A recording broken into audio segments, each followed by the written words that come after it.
سلام البنات، ان شاء الله تكونوا بخير وفي احسن الاحوال يا ربي. اليوم ان شاء الله غنشارك معكم واحد الطنجيه كتجي رائعه، محمره، غير بالكوكوط وسهله دغيا كتوجد. فخليكم معايا المقادير وطريقه التحضير. اول حاجه كنحتاجو عندنا هنا اللحم، عندنا اللحم ديال الملج. انا عندي هنا اللحم ديال الملج.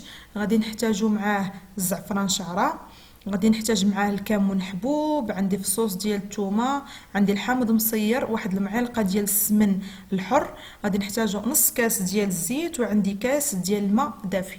اول حاجه كنجيبو الكوكوط ديالنا تنحطو فيها اللحم ديالنا كما كتشوفوا على هذه الطريقه هذه.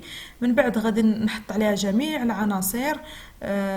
كتجي سهله، ما كتقلى ما والو، كتحطوا كلشي، كتسدوا الكوكوط وكتخليوها كطيب. عندي هنا واحد تقريبا شي 6 ولا 7 ديال الفصوص ديال الثومه. غنضيف عليهم هنا الكمون حبوب، عندي هنا الكمون البلدي. من بعد غادي نضيف عليهم الحامض مصير، عندي هنا الحامض مصير. غنضيف عليهم الزعفران، غادي نحاول نضيف عليهم هنايا معلقه ديال السمن، السمن البلدي. وغادي نضيف عليهم زيت العود، نص كاس ديال زيت العود. وكذلك غادي نضيف الزعفران مع الماء دافي. نضيف هنايا نص كاس ديال زيت العود.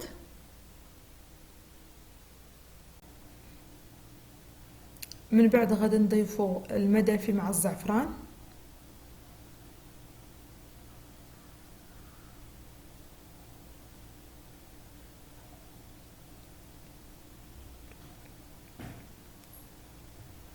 غنضيفو هنا الزعفران ديالنا. هاد الزعفران انا جايباه معايا من المغرب، من مراكش. غنضيف عليهم دابا الماء دافي، كاس ديال الماء دافي. وانا هنا غادي نضيف غير واحد الرشيشه ديال الملحه، غير رشيشه، ما غنكترش، لانه عندي السمن وعندي الحامض مصير. غير رشيشه خفيفه ديال الملحه صافي. وغنسدو على الكوكوط ديالنا، وغادي نحطها طيب على نار مهيله. انا غنديرها على عين متوسطه في الفران، وغادي نقصها مزيان، وغنخليها تقريبا واحد الساعه كطيب على خاطرها،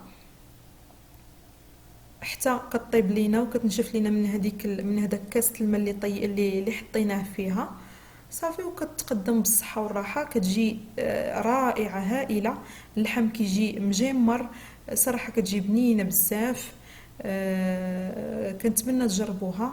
الى عجبتكم الوصفه ما تنسوش تخليو لي التعاليق ديالكم والراي ديالكم في التعاليق. والاول مره كيشوف القناه فضلا وليس امرا يشترك في القناه ويفعل الجرس باش يوصلوا الجديد. كما كتشوفوا انا خليتها على عافيه مهيله.